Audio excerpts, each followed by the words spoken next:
Assalamualaikum warahmatullahi wabarakatuh.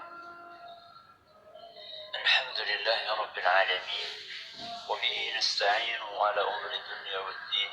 Sallallahu ala nabiyyina Muhammadin wa ala alihi wa sahbihi ajma'in. Amma ba'd. Kita panjatkan puja dan syukur kehadirat Allah Tabaraka wa Ta'ala. Kita masih kembali diberi kekuatan, kesehatan, hidayah serta taufik dari Allah Jalla wa'ala. Salam dan salam semoga senantiasa tercurahkan kepada junjungan kita Nabi besar Muhammad sallallahu alaihi wasallam, kepada keluarganya, sahabatnya, dan umatnya yang setia mengikuti tuntunannya hingga akhir nanti. Para hadirin dan hadirat sekalian, alhamdulillah pada pertemuan yang lalu kita telah membahas tentang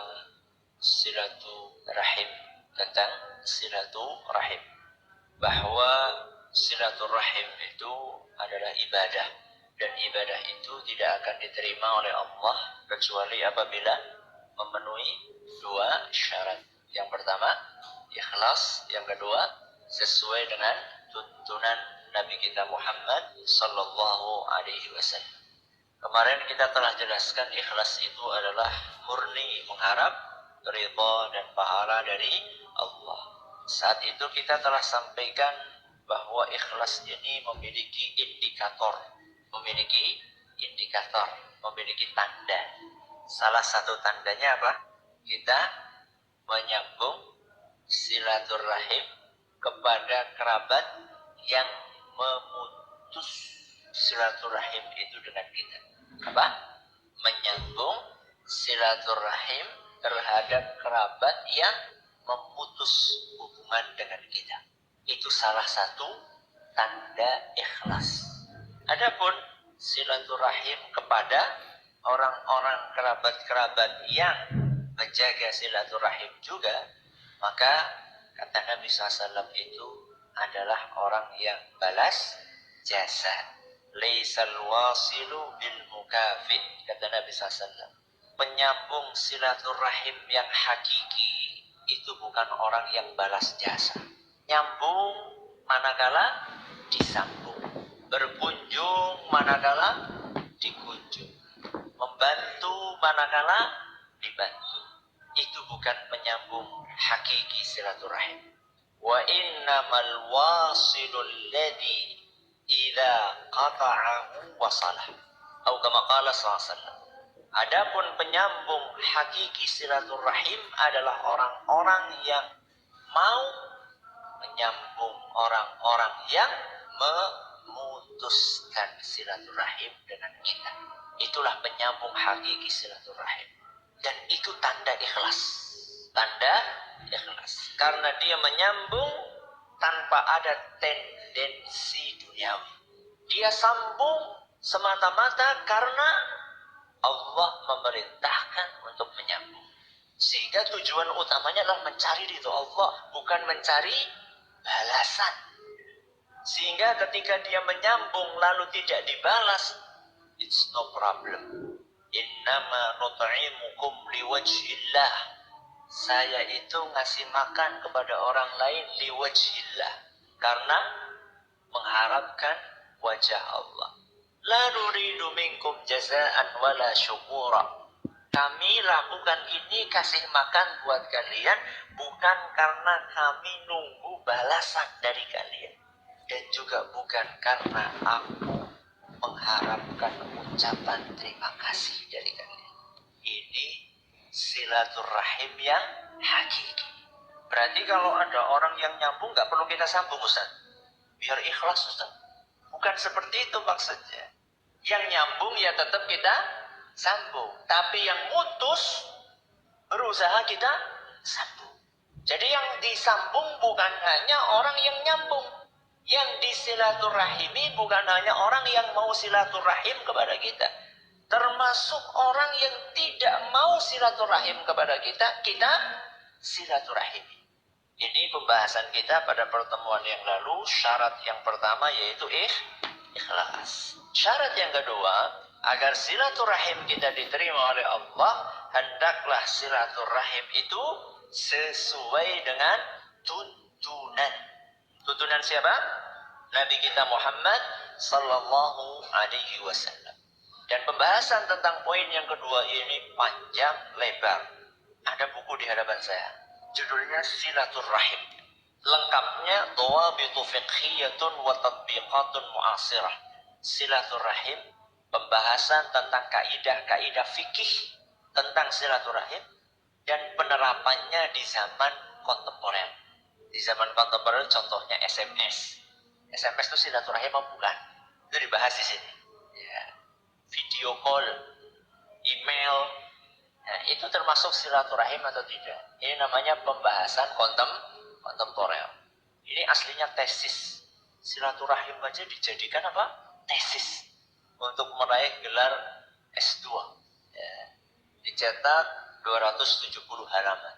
Saya akan ringkaskan dari 270 halaman ini dalam setengah jam.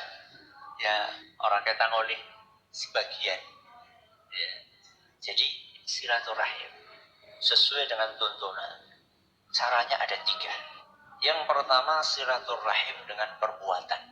Yang kedua silaturahim dengan ucapan. Yang ketiga silaturahim dengan harta. Ada berapa? 3. Yang pertama dengan perbuatan. Yang kedua dengan ucapan. Yang ketiga dengan harta. Saya akan kasih sampel masing-masing dari 3 ini, bukan semuanya, karena waktunya tidak cukup. Yang pertama silaturahim dengan perbuatan. Contohnya apa? Berkunjung. Berkunjung. Kita datang kepada kerabat kita yang biasa diistilahkan dengan silaturahim mengana borong. Silaturahim di situ dimaknai dengan kunjungan. Ada dengan ucapan, telepon. Itu adalah silaturahim. Cuman silaturahim dengan ucapan. Sekarang kita akan bahas yang pertama, silaturahim bentuknya perbuatan. Contoh perbuatan adalah kunjungan.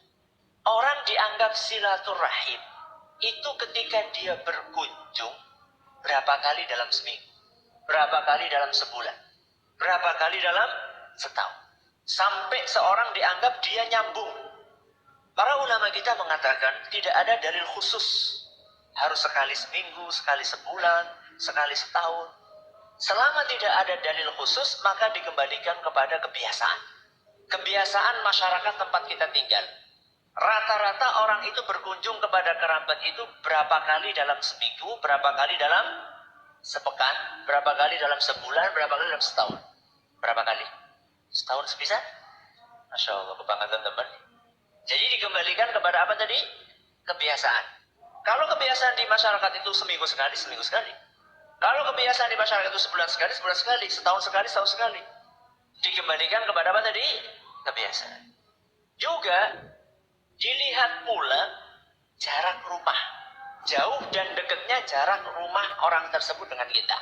Sehingga kerabat yang rumahnya dekat dengan kita, dengan kerabat yang rumahnya jauh dari kita, intensitas kunjungannya berbeda. Sing se-RT, karo se-RW, karo se-desa, karo se-kecamatan, karo se-kabupaten, karo se-provinsi, karo se-pulau, karo se-negara, karo se-dunia. Jangan punya kerabat di Eropa, itu yang tidak sama intensitas tingkat keseringan kunjungan kita kepada dia dengan kunjungan kita kepada kerabat yang rumahnya satu RT. Sama atau beda? Beda. Ya, jadi dilihat kebiasaan. Terus dilihat apa tadi? Jarak. Berikutnya dilihat dari level kedekatan kekerabatan. Level kedekatan kekerabatan. Orang tua dengan saudara ipar. Dekat mana? Orang tua jelas. Sehingga kunjungan kita kepada orang tua kandung kita itu seyogianya seharusnya lebih sering dibandingkan kunjungan kita kepada saudara sepupu kita, saudara ipar kita, atau Pak D kita, atau Pak Le kita, paman kita, bibi kita. Berarti semakin dekat hubungannya dengan kita, maka tingkat keseringan kunjungan kita sebaiknya semakin banyak. tapi tidak sampai level membuat yang dikunjungi itu terganggu. Ada sebagian orang kalau disilaturahimi saben dina kuwi ora seneng. Kenapa? Mentang-mentang akan bulan? Bukan. Banyak aktivitas. Ya. Punya banyak aktivitas. Dan ada sebagian orang sehari 3 kali ora apa-apa, malah nek bisa sedina ping 5. Ada sebagian orang seperti itu. Maka di sini kita perlu cerdas. Ya, di dalam mempertimbangkan orang ini dikunjungi berapa kali dalam seminggu, bahkan dalam sehari. Ini contoh yang pertama, yaitu silaturahim dengan perbuatan. Contohnya adalah berkunjung. Contoh yang lain apa Ustaz? Contoh yang lain selain berkunjung adalah menengok dia ketika sakit. Contoh yang lain juga takziah ketika meninggal dunia. Contoh yang lain juga adalah menghadiri undangan. Menghadiri undangan. Apa bedanya antara menghadiri undangan dengan kunjungan? Kalau kunjungan itu tanpa undangan. Berarti tamu, ya udah tamu tak diundang. Itu bedanya antara undangan, menghadiri undangan dengan kunjungan. Kalau kunjungan itu tanpa diundang. Nah, berarti kalau sudah diundang, itu levelnya lebih tinggi. Apalagi yang undang adalah kerabat. Sehingga kita perlu perhatikan bahwa kalau kerabat yang undang itu ada prioritasnya. Jadi jangan sampai prioritas kita itu hanya, wah ini pejabat undang ya mas ora teka. Ya. Tapi begitu yang undang adalah kerabat sendiri malah gak datang. Jangan. Justru kerabat itu punya prioritas. Dan hal-hal yang tadi kita sebutkan, takziah, kemudian mengunjungi orang sakit, terus menghadiri undangan, ini sudah kita bahas ketika kita mengkaji hadis yang pertama. Silakan Anda dengarkan kembali kajiannya di pembahasan tentang hadis yang pertama, hak-hak sesama muslim. Ini adalah silaturahim berupa perbuatan. Yang kedua, silaturahim dengan ucapan. Silaturahim dengan ucapan ini contohnya banyak. Misalnya, bertanya tentang kabar. Bertanya tentang kabar. Dan bertanya tentang kabar ini bisa ketemu langsung. Caranya adalah tadi kunjungan. Berarti kunjungan itu menggabungkan antara perbuatan, ucapan, nek gawa oleh-oleh berarti harta. Masya Allah, telu-telunya kena kabeh. Atau kalau misalnya belum bisa berkunjung, maka bisa menggunakan sarana yang ada sekarang. Apa itu? Telepon, SMS. Dan sekarang Masya Allah yang namanya fasilitas untuk berkomunikasi itu sangat dimudahkan. Ada grup WA, WhatsApp, ada grup Telegram, ada grup ini, tidak masalah. Ya, yang penting di situ adalah sarana untuk melakukan kebaikan. Salah satunya adalah untuk silaturahim, sekedar bertanya gimana kabarnya. Dan sekarang kan Masya Allah biayanya murah sekali. Berbeda zaman dulu. Mau telepon saja harus ngantri. Di mana? Wartel. Warung telekomunikasi. Itu pun juga ngeliat ini nomornya nomor lokal apa nomor interlokal. Aduh, nggak bisa interlokal. Bis ya, pulsanya. Sekarang Masya Allah. Ya, ada yang program 2000 bisa nelpon sepuasnya. Nah, itu daripada buat nelpon yang gak jelas, mendingan nelpon silaturahim keluarga. Ini silaturahim dengan ucapan. Contohnya bertanya tentang kabar. Contoh yang lain juga adalah dakwah. Mendakwahi keluarga. Amar ma'ruf, nahi mungkar. Dan ini amat disayangkan. Sering diabaikan. Bahkan dakwah ini dianggap sebagai sesuatu yang merusak silaturahim. Lamolah, arokai, diomong terus. Yang mengana mesti diceramai. Ini bagian dari silaturahim. Perhatikan baik-baik. Ayat yang sering kita hafal. Surat At-Tahrim. Ayat 6. Apa? At-Tahrim ayat 6. Ya ayyuhalladzina amanu qu anfusakum wa ahlikum nara.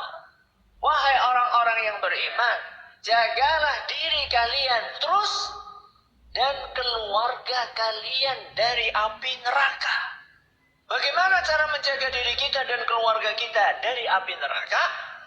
Kata Imam Qatadah ketika beliau menafsirkan ayat yang barusan kita dengar, yaqihim an ya'murahum bi ta'atillahi wa yanahum an ma'siyatih. Cara menjaga keluarga dan diri kita dari api neraka, cara menjaga kita dan keluarga kita adalah dengan mengajak mereka kepada kebaikan, mencegah mereka dari kemungkaran. Jadi bukan termasuk orang yang menjaga silaturahim ketika melihat saudaranya melakukan kemungkaran dibiarkan, padahal dia mampu untuk mengingatkan. Sudah tahu kerabatnya, mungkin malah bapaknya, mungkin malah ibunya, malah mungkin anaknya, sudah tahu mereka melakukan kemungkaran, dibiarkan. Itu bukan silaturahim. Coba sekarang kita pikirkan, kerabat-kerabat kita, mulai yang terdekat, ayah, ibu, anak, kakak, adik, pak de, bude, pak le, bule.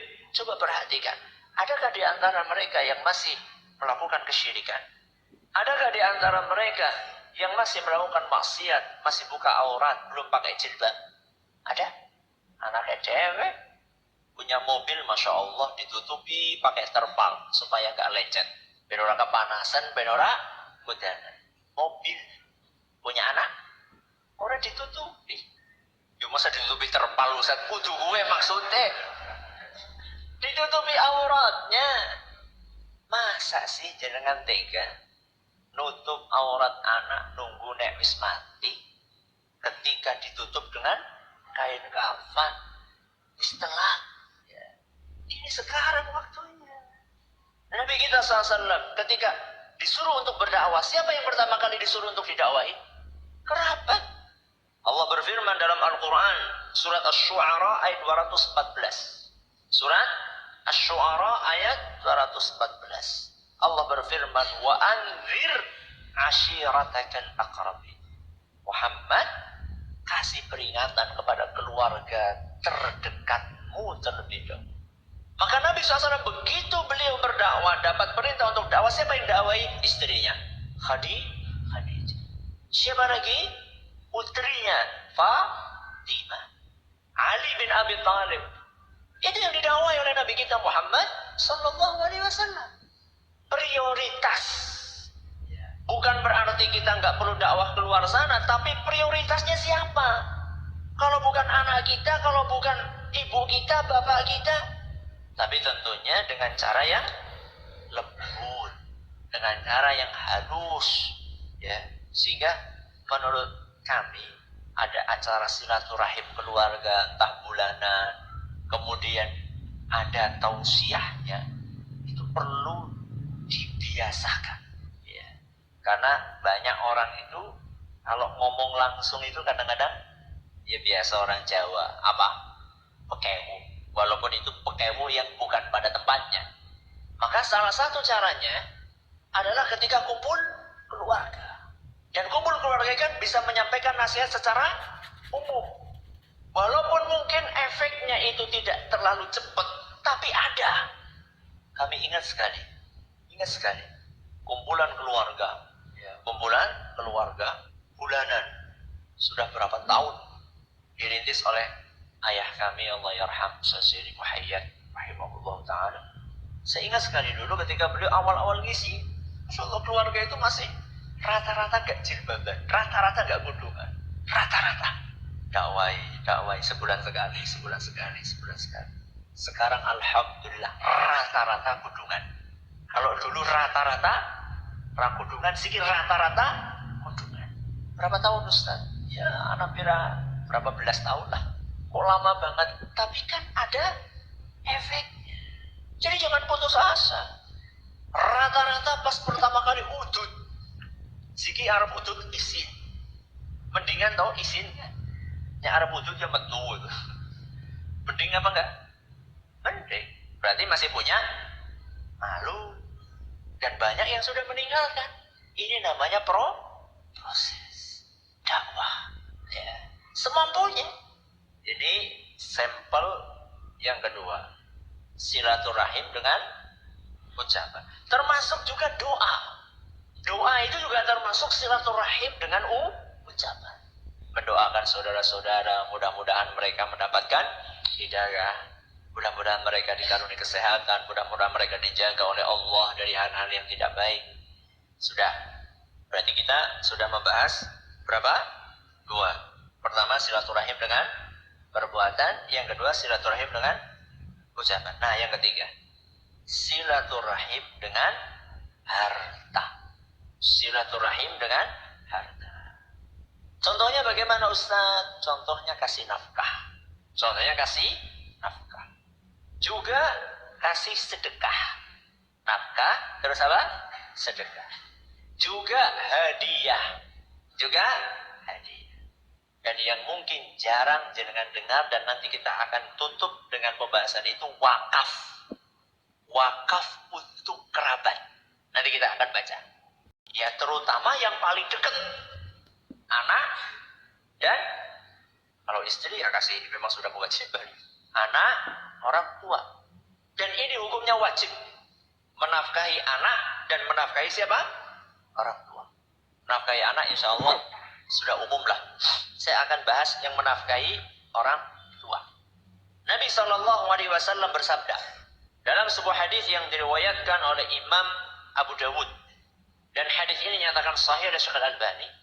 Inna auladakum min atyabi kasbikum. Anak kalian, wahai para orang tua, adalah mata pencaharian terbaik atau salah satu mata pencaharian terbaik. Apa? Wahai para orang tua, anak kalian adalah salah satu mata pencaharian terbaik. Maksudnya bagaimana? Fakulu min kasbi auladikum. Makanlah kalian dari hasil pekerjaan anak-anak kalian yang masih punya orang tua, yang merasa jadi orang tua. Kising seneng sama ke wong tuanya apa anaknya? Wong tua, alhamdulillah, rasa pahal man. Bukan seperti itu. Ketika Anda sudah lanjut usia, sudah sulit untuk bekerja, maka disinilah wajib. Buat siapa? Anak. Laki-laki apa perempuan? Laki-laki perempuan. Untuk menafkahi orang tua. Wajib. Berarti kalau tidak dilakukan, dosa. Dan perlu saya tekankan, karena di zaman kita ini banyak potret kedurhakaan anak kepada orang tua gara-gara masalah ini.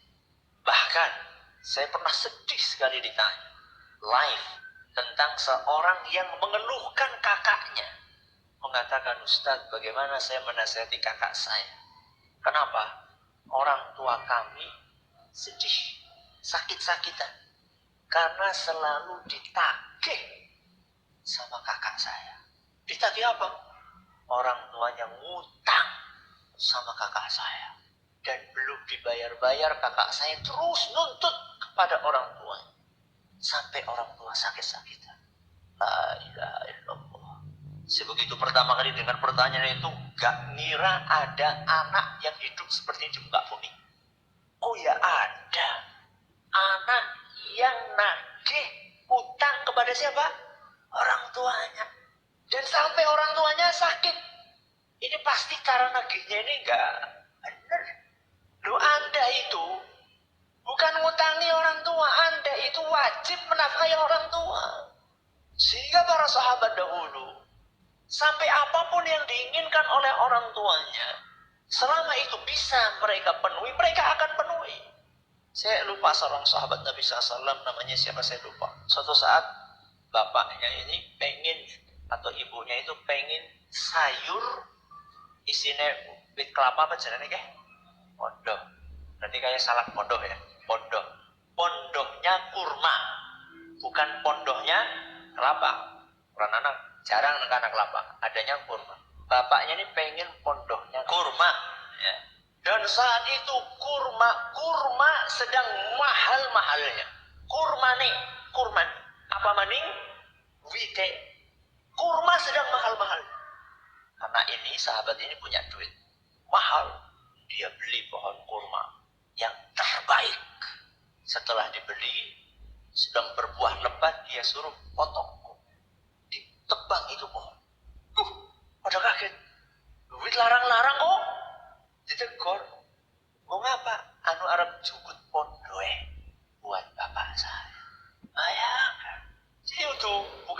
soto, minta apa? Bakso, minta gudeg yang harganya masih terjangkau. Ini ada orang tua, anak, orang tuanya minta, belikan soto yang di sana. Soto maning, soto maning. La haula wa la quwata illa billah. Regane pira soto 10.000? Yo tapi kan soto ini sing larang pira, larangnya 20.000. 20.000 mahal buat orang tua. Andai kan ada soto regane 1 juta. Andai kan. Ya. Jadi bagi aja dodolan soto regane 1 juta karena sing tuku. Andai kan ada soto harganya 1 juta, orang tua kita pengen dan kita bisa belikan, silaturahim wajib. Menafkahi orang tua hukumnya wajib. Tapi bukan berarti kemudian Anda mengabaikan nafkah wajib yang lainnya.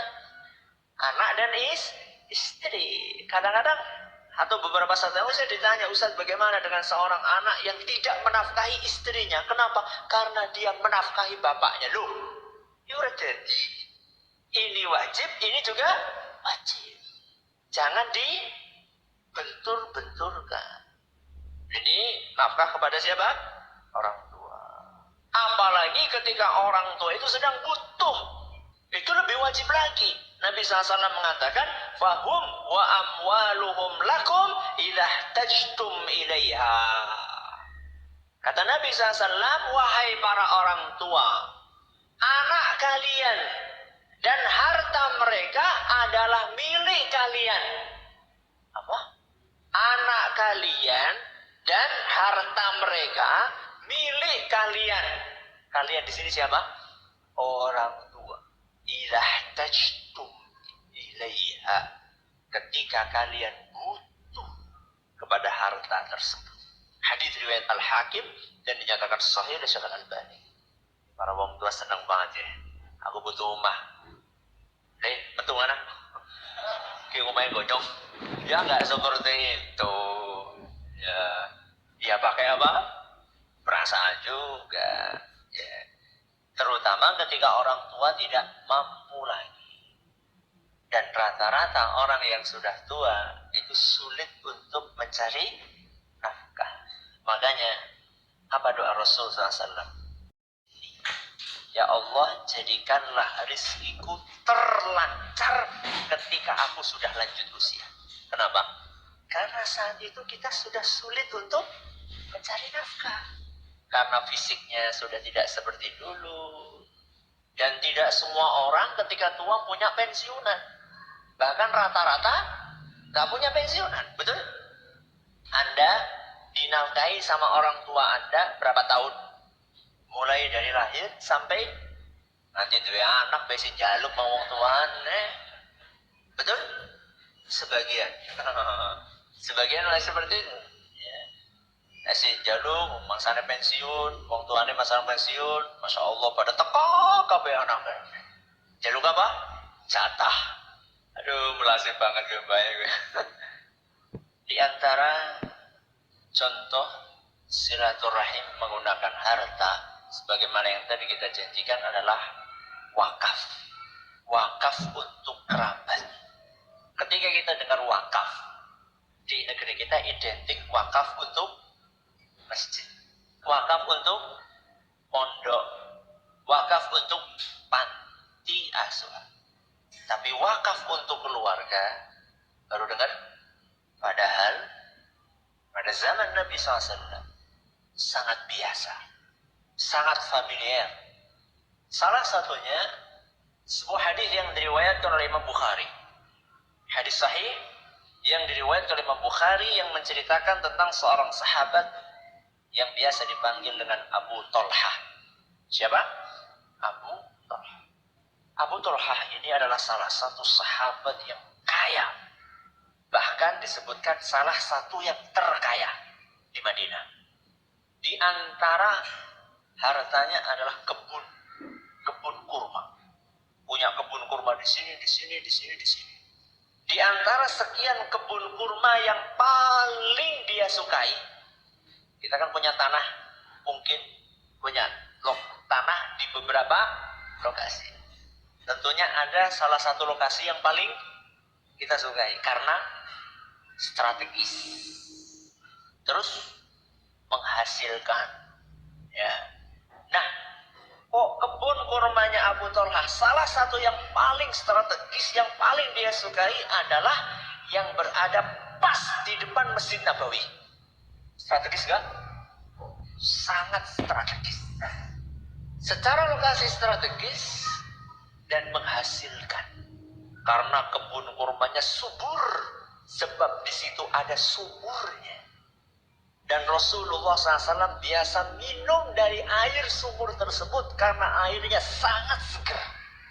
Suatu hari turun ayat Allah yang berbunyi, lan tanalul birra hatta tunfiqu mimma tuhibbun. Artinya, kalian tidak akan mendapatkan kebaikan sampai kalian menginfakkan apa yang kalian sukai. Apa? Kalian tidak akan mendapatkan kebaikan sampai kalian menginfakkan apa yang kalian sukai. Bukan menginfakkan apa yang tidak kalian sukai. Contoh nih, jangan mabuk, peyek melempem, ya, kelambi sowek. Berarti yang kalian sukai apa berarti? Yang kita sukai apa berarti? Jangan anyar, peyek, gurih, kelambi anyar, ya Allah. Begitu turun ayat itu, Abu Thalhah langsung menemui Nabi SAW. Ya Rasulullah, barusan aku dengar ayat yang tadi sudah kita, wahai Rasul, dari sekian hartaku yang aku miliki, yang paling aku sukai adalah kebun yang berada di depan Masjid Nabawi. Ini yang paling aku sukai. Wahai Rasul, engkau saksinya. Aku ikrarkan tanah itu sedekah lillahi ta'ala. Tapi saya mohon kepadamu, wahai Rasul, pos sedekahnya ini yang mana? Apa sih pos? Kita sedekah itu kan posnya bisa buat masjid, bisa buat pesantren, bisa buat anak yatim, bisa buat orang miskin. Itu namanya pos. Jadi sedekah ini menurut engkau wahai Rasul yang terbaik saya alokasikan di mana? Perhatikan baik-baik. Apa jawaban Nabi SAW? Ini lokasinya pas di hadapan masjid. Apa kata Nabi Sallallahu Alaihi Wasallam sebelum beliau menunjukkan pos yang ideal? Beliau mengatakan, bakhin dzalika malun rabih, bakhin dzalika malun rabih. Bakhin itu kalau mungkin dibahasakan kita apa? Ungkapan apa? Takjub kagum. Ini harta yang menguntungkan, ini harta yang menguntungkan, ini harta yang menguntungkan. Nabi SAW mengatakan, wa inni ara an taj'alaha fil aqrabin, dan aku memberikan masukan kepadamu, alokasikan harta ini, alokasikan kebun ini buat kerabatmu. Buat kerabat, bukan buat masjid, bukan buat apa? Panti asuhan, buat kerabat. Kalau sekarang ada orang tanah, apa namanya, strategis, kemudian bismillah saya wakafkan untuk kerabat, saya bangunkan ruko 10. Buat apa? Disewakan. Hasilnya buat menafkahi kerabat-kerabat saya yang tidak mampu. Ada manusia seperti itu? Dean berpengajian ini anak. Dean kan optimis. Loh, habis ngaji kan diamalkan. Kan tadi sudah kita katakan, ya, menyambung orang yang memutus. Jadi kesimpulannya, silaturahim sesuai tuntunan Rasul ada berapa cara tadi? 3, dengan perbuatan, ucapan, harta. Syukur-syukur bisa dengan 3-3. Kalau yang mungkin hartanya sedikit, seperti pertanyaan ini, Ustaz, bagaimana dengan seorang wanita yang sudah bersuami, dia tidak mempunyai penghasilan kecuali dari nafkah yang diberikan suaminya, bagaimana cara menafkahi orang tua? Silaturahim salah satunya dengan nafkah. Nah, kalau Anda nggak punya duit sama sekali, Anda silaturahim dengan perbuatan. Apa? Pijeti, menghibur orang tua, ngobrol, ya, sering berkunjung, ya, membantu apa yang bisa dibantu pekerjaan rumah. Jadi ketika Anda pergi ke rumah orang tua, aja kur ngentongaken segato. Ya, begitu ngelihat banyak piring yang kotor, cuci. Begitu ngelihat ternyata lantainya masih kotor, sapu, pel, itu termasuk silaturahim dengan perbuatan.